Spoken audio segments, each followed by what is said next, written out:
नमस्कार CSK news में आप सभी दोस्तों का एक बार फिर से बहुत बहुत स्वागत है। दोस्तों इस वक्त की बड़ी खबर निकल के आ रही है। आपको बता दें फिलहाल वायुसेना की ताकत और बढ़ेगी। 83 तेजस एयरक्राफ्ट के बाद अब IAF F-14 multi role fighter jet खरीदने की तैयारी में भारत सरकार। 1.5 लाख करोड़ खर्च होने की संभावना। दूसरी बड़ी अपडेट निकल के आ रही है दोस्तों। फिलहाल पाकिस्तान को मुफ्त मिल सकता है भारत में बनी कोरोना टीका मिलेगा। जी हाँ, 1 करोड़ 70 लाख डोज का रास्ता हुआ साफ। कंगाल पाकिस्तान को भारत देगा 1 करोड़ 70 लाख डोज, जी हाँ, वो भी बिल्कुल मुफ्त। आखिर जानेंगे क्यों कैसे।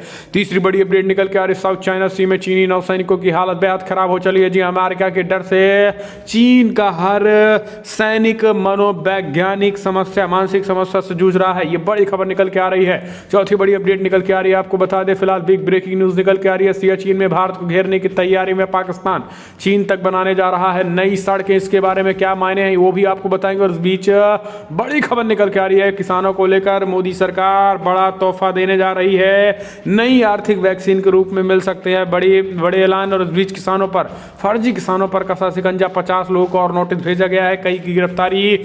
सब कुछ खबरें जानना बेहद जरूरी है। लेकिन उससे पहले अगर आप भी प्रधानमंत्री नरेंद्र मोदी के नेतृत्व मानते हैं, पूर्णतः भरोसा करते हैं, इस वीडियो को लाइक करके अपना समर्थन दर्ज करें। और कैसे ममता बनर्जी के सामने आज चट्टान की तरह खड़ी हो गई हैं स्मृति ईरानी, वो भी आपको बताएंगे। लेकिन चैनल को सब्सक्राइब करो पल पल की अपडेट के लिए। दरअसल पहली बड़ी खबर निकल के आ रही है। आपको बता दें वायुसेना की बढ़ेगी ताकत। 83 तेजस एयरक्राफ्ट के बाद अब IAF F-14 multi role fighter jet खरीदने की तैयारी में भारत सरकार। लगभग 1.5 लाख करोड़ रुपए खर्च होने के अनुमान।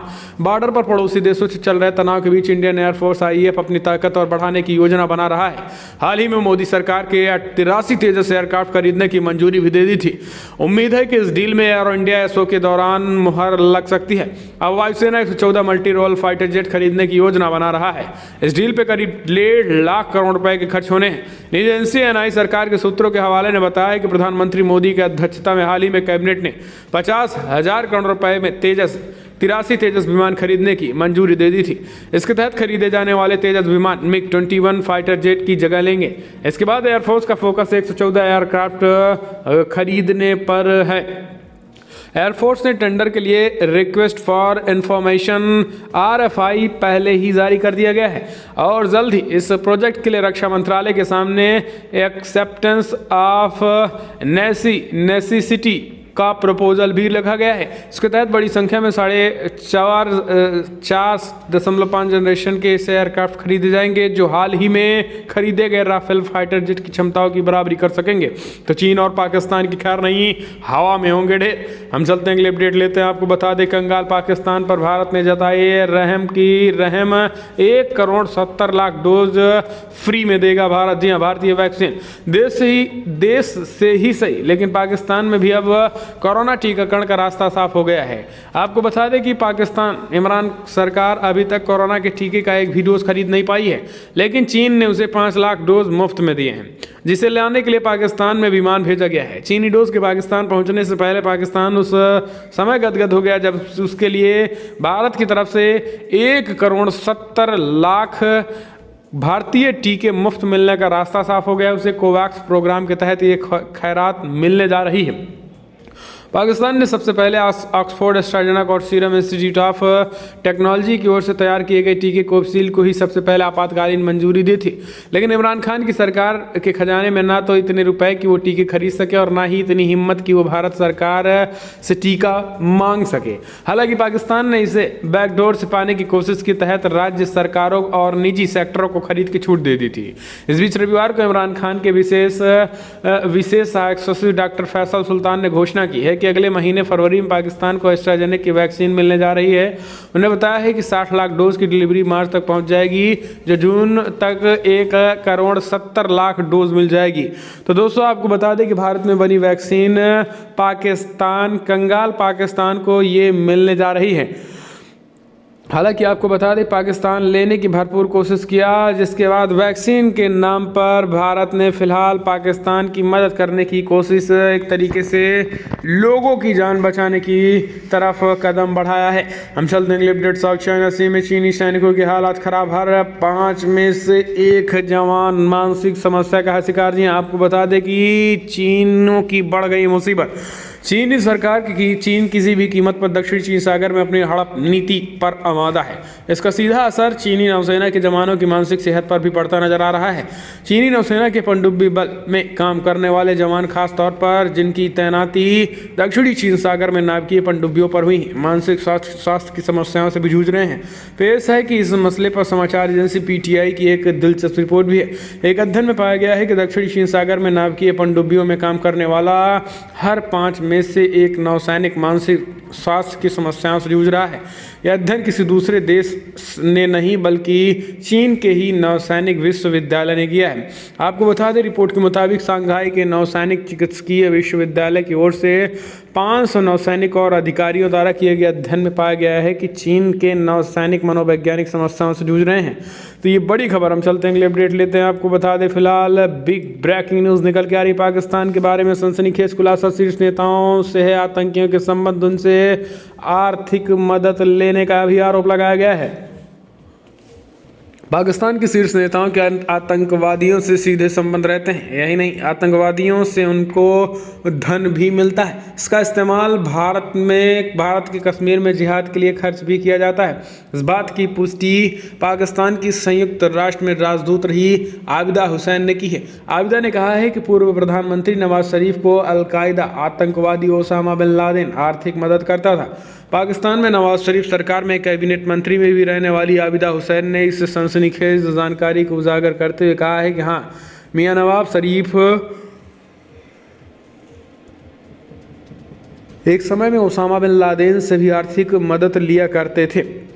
ओसामा के साथ साथ आपको बता दें, इमरान खान की पार्टी को भी बड़े पैमाने पर फंडिंग मिली है। तो दोस्तों, अब आप समझ सकते हैं कि कोई भी पार्टी पाकिस्तान में ऐसी नहीं है जो आतंकियों और जिहादियों से पैसा लेकर उनको आश्रय ना देती हो।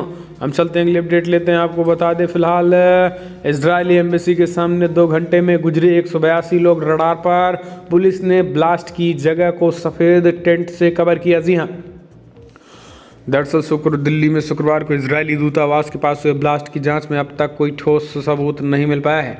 अब जांच एजेंसियां ब्लास्ट के वक्त 2 घंटे के दौरान आसपास मौजूद रहे 182 लोगों की जानकारी निकाल रही है। पुलिस का फोकस इलाके में धमाके में ईरानी कनेक्शन पर भी है। पुलिस अफसरों का कहना है कि अब इस बात के पर्याप्त संकेत हैं कि धमाके के पीछे तेहरान का हाथ हो सकता है। इधर इजरायली दूतावास के पास के एक तरफ की सड़क ट्रैफिक के लिए खोल दी गई है। दिल्ली पुलिस ने ब्लास्ट की जगह को सफ़ेद टेंट से ढक दिया है ताकि सबूतों से छेड़छाड़ ना की जा सके। 29 जनवरी को शाम 5:30 बजे एम्बेसी के बाहर धमाका हुआ था। इनमें से वहां खड़े 3 वाहनों को नुकसान पहुंचाया गया था। दोपहर 3:10 से 5:10 के बीच 61 लोग doctor APJ Abdul Kalam road embassy से साउथ दिल्ली की ओर से गुजरे थे। वहीं 121 लोग साउथ दिल्ली से एम्बेसी की ओर आए हुए थे। हम चलते हैं अगले अपडेट लेते हैं। दोस्तों, आपको बता दें, फिलहाल बड़ी खबर निकल के आ रही सियाचिन में भारत को घेरने के लिए पाकिस्तान की तैयारी। चीन तक बनाने जा रहा है नई सड़क।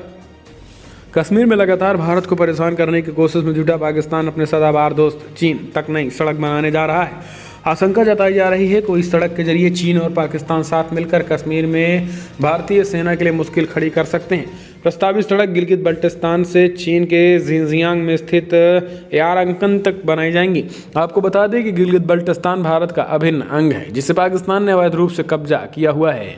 साउथ चाइना मॉर्निंग पोस्ट की रिपोर्ट के अनुसार वर्तमान में चीन और पाकिस्तान केवल काराकोरम राजमार्ग से जुड़े हुए हैं। इन सड़कों को 1978 में खुजंजाबाद के दर्रे में एक क्रॉसिंग बनाकर पूरा किया गया था। हम चलते हैं अगले अपडेट लेते हैं। दोस्तों, कोरोना वैक्सीन के बाद अब आर्थिक वैक्सीन की किसानों को मिल सकता है बड़ा तोहफा। दरअसल वित्त मंत्री निर्मला सीतारमण सोमवार को अपने वादों का अलग हटके बजट पेश करने वाली इस बजट में उम्मीद की जा रही है। इसमें महामारी से पीड़ित आम आदमी को राहत दी जाएगी। इसके साथ ही स्वास्थ्य सेवा, बुनियादी ढांचे और रक्षा पर अधिक खर्च के माध्यम से आर्थिक सुधार को आगे बढ़ाने पर अधिक ध्यान दिए जाने की उम्मीद जताई जा रही है। इसके अलावा किसानों का भी बजट में तोहफा मिल सकता है। आपको बता दी, एक अंतरिम बजट समेत मोदी सरकार का 9वां बजट होने वाला है। इस बजट में ऐसे समय में पेश हो रहा है जब देश कोविड-19 संकट से बाहर निकल रहा है। ऐसे में कोरोना से मार पाने वालों के लिए भारत को वैक्सीन मिल गई है, लेकिन आर्थिक संकट पार करने के लिए अब आर्थिक रूप से वैक्सीन दी जाएगी। जाएगी, यानी एक तरीके से राहत। हम चलते हैं अगले अपडेट में। मुस्लिम बीजेपी को नहीं करते वोट, अनुभव से बता रहा हूं। असम के मंत्री हेमंत बिस्वा शर्मा का बड़ा बयान निकल के आया है। असम सरकार में मंत्री और भाजपा नेता हेमंत बिस्वा शर्मा ने कहा है कि मियां मुस्लिम वोट नहीं देते हैं। यह बात मैं अपने अनुभव से बता रहा हूं। बीजेपी नेता के मुताबिक उन लोगों ने हमें पंचायत चुनाव में वोट नहीं दिया है, 2014 के लोकसभा चुनाव में भी वोट नहीं दिया है। असम के मंत्री हेमंत बिस्वा शर्मा ने मीडिया से बातचीत करते हुए कहा है कि मियां मुस्लिम हमें बीजेपी के लिए वोट नहीं देते हैं। मैं ये अनुभव के आधार पर कह रहा हूं, और इसलिए कह रहा हूं क्योंकि मुसलमानों का विरोध देखने को भी मिला है, जो कि कहीं न कहीं एक तरीके से दिखाता है कि कैसे भाजपा के लिए इनमें पूरी तरीके से एक दहशत का माहौल है और भाजपा के खिलाफ किस तरीके से चले जाते हैं। हम चलते हैं अगले अपडेट लेते हैं। आपको बता दें, बीजेपी सांसद राकेश सिन्हा को जान से मारने की धमकी आरोपी हुए गिरफ्तार। भारतीय जनता पार्टी के राज्यसभा सांसद राकेश सिन्हा को फ़ोन पर जान से मारने की धमकी मिली थी। इसके बाद एक आरोपी को गिरफ्तार कर लिया गया है। हालांकि दोस्तों, आरोपी ने कहा है कि फिलहाल वो शराब के नशे में था जब उनको फ़ोन किया, इस वजह से कहीं ना कहीं एक तरीके से ये ठीक नहीं है गिरफ्तारी करना, ये बात वो कहता दिखाई दे रहा है। तो ये बड़ी खबर निकल के आ रही है दोस्तों। हम चलते हैं अगले अपडेट लेते हैं। आपको बता दें, फिलहाल बिग ब्रेकिंग न्यूज़ निकल के आ रही है दोस्तों। आपको बता दें, राहुल गांधी को तत्काल प्रभाव से बनाया जाए पार्टी का अध्यक्ष, दिल्ली कांग्रेस ने प्रस्ताव किया पारित। दरअसल कांग्रेस पार्टी की कमान एक बार फिर से सोनिया गांधी के हाथों से राहुल गांधी के पास जा सकती है। दिल्ली कांग्रेस ने राहुल गांधी को तत्काल प्रभाव से पार्टी अध्यक्ष बनाने का प्रस्ताव पारित कर दिया है। हालांकि 22 जनवरी को ही बैठक में ये फैसला लिया गया था कि नए अध्यक्ष का चुनाव 5 राज्यों के विधानसभा चुनाव के बाद जून 2021 में होगा। दरअसल दिल्ली प्रदेश कांग्रेस अध्यक्ष चौधरी अनिल कुमार ने मौजूदा राजनीतिक हालातों पर चर्चा वरिष्ठ कांग्रेस नेताओं की एक महत्वपूर्ण बैठक बुलाई थी। इस बैठक में कांग्रेस पार्टी को मजबूत करने और भविष्य की नीतियों पर आवश्यक विचार विमर्श भी हुआ था। इस बारे में दिल्ली प्रदेश कांग्रेस कमेटी के अध्यक्ष अनिल चौधरी ने कहा है कि फिलहाल न केवल राहुल गांधी तमाम तरीके के काम हो रहे हैं। हालांकि दोस्तों, आपको बता दें कि राहुल गांधी के खास करके अब इस तरीके के राहुल गांधी के अध्यक्ष के रूप में चुने जाने पर आपको बता दें दोस्तों, भाजपा के लोगों में जमकर खुशी है। उनका कहना है कि इससे ज़्यादा तो सबसे ज़्यादा तो हम ही खुश हो चुके हैं। यानी अब आप समझ सकते हैं कि भाजपा के लोग ही सबसे ज़्यादा खुश हो गए हैं। हम चलते हैं अगले अपडेट लेते दोस्तों। आपको बता दें, फिलहाल केंद्र सरकार के 2020 और 21 के आर्थिक सर्वे में बजा योगी सरकार का डंका। जी हाँ दोस्तों, यूपी के मुख्यमंत्री योगी आदित्यनाथ के नेतृत्व वाली प्रदेश सरकार का डंका 2020 और 21 के आर्थिक सर्वे में बजा है। शुक्रवार को जारी इस आर्थिक सर्वे में योगी सरकार के कोविड-19 के प्रबंधन पर जिस तरीके से बढ़ चढ़ के काम किया और जिस तरीके से कोविड-19 को यूपी में नियंत्रण किया है, उसके बाद से पूरी तरीके से अब माहौल बदल गया और सीएम योगी आदित्यनाथ की जमकर चारों तरफ तारीफ हो रही है। इसी बात से दोस्तों, आपको बता दें कि सीएम योगी आदित्यनाथ ने स्पष्ट तरीके से ज़बरदस्त तरीके से शिकंजा कहीं ना कहीं एक तरीके से कोविड-19 से निपटने के हालात किए और यही कारण है कि अब पूरी तरीके से वो सबसे अच्छे मुख्यमंत्री के तौर पर बन गए हैं। हम चलते हैं अगले अपडेट लेते हैं दोस्तों। बड़ी खबर निकल के आ रही है। भारत के मुख्य आर्थिक सलाहकार के.वी. सुब्रमण्यम बोले 2021 में भारत की आर्थिक वृद्धि दर करीब 11% रहेगी। दरअसल मुख्य आर्थिक सलाहकार CIB के.वी. सुब्रमण्यम ने निजी क्षेत्र की अगुवाई में बैड बैंक की स्थापना की वकालत की है। उन्होंने कहा है कि प्रभावी तरीके से गैर निष्पादित आस्तियों की समस्याओं से निपटने के लिए बैड बैंक ज़रूरी है। इसके अलावा अंतर्राष्ट्रीय मुद्रा कोष ने 2021 में भारत की आर्थिक वृद्धि दर 11.5% रहने का अनुमान जताया। इस मामले में आप भारत के मुख्य आर्थिक सलाहकार के.वी. सुब्रमण्यम ने भी आज तक से बातचीत के दौरान ये माना है कि भारत की वृद्धि दर 11% के करीब रही। उन्होंने कहा कि कोरोना वायरस महामारी के बीच बड़ी अर्थव्यवस्थाओं में भारत एकमात्र देश है जिनकी अभी तक आर्थिक वृद्धि साल दहाई के अंक में होगी। तो ये बड़ी खबर। हम चलते हैं अगले अपडेट। धारा प्रवाह बंगला बोलने लगी स्मृति ईरानी। हैरान रह गए लोग। पश्चिम बंगाल में सीधा ममता से भिड़ेंगी स्मृति ईरानी। जी हाँ, दरअसल आपको बता दें कि कहावत है, जैसा देश वैसा भेष। बीजेपी के नेता इस कहावत को खूब समझते भी हैं, इसका अनुसरण भी करते हैं। तभी तो देखा गया है कि भाजपा के नेता जिस राज्य में जाते हैं उसी की संस्कृति में रचे बसे नजर आते हैं। फिर चाहे पहनावा हो या फिर बोली हो। पूर्व केंद्रीय मंत्री स्वर्गीय सुषमा स्वराज से लेकर पीएम मोदी तक तमाम नेता जिस राज्य में जाते हैं उसी भाषा में बोलते हैं। अब स्मृति ईरानी ने भी उसको अपना लिया और पश्चिम बंगाल में चुनाव पर गई ममता बनर्जी के खिलाफ स्मृति ईरानी ने बांग्ला में ही फर्राटेदार बांग्ला बोलना शुरू कर दिया, जिसके बाद लोगों में जमकर तालियां बजाईं और एक तरीके से ममता बनर्जी के खिलाफ मुश्किलें बढ़ गई है।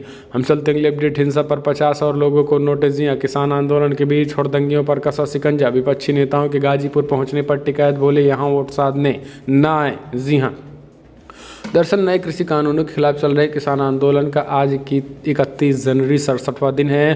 किसानों की ट्रैक्टर परेड के दौरान 26 जनवरी को दिल्ली में लाल किला समेत कई जगहों पर हिंसा हुई थी और इसके बाद 29 जनवरी को सिंधु बॉर्डर पर भी पुलिस और आंदोलनकारियों के बीच हिंसक झड़प हुई थी।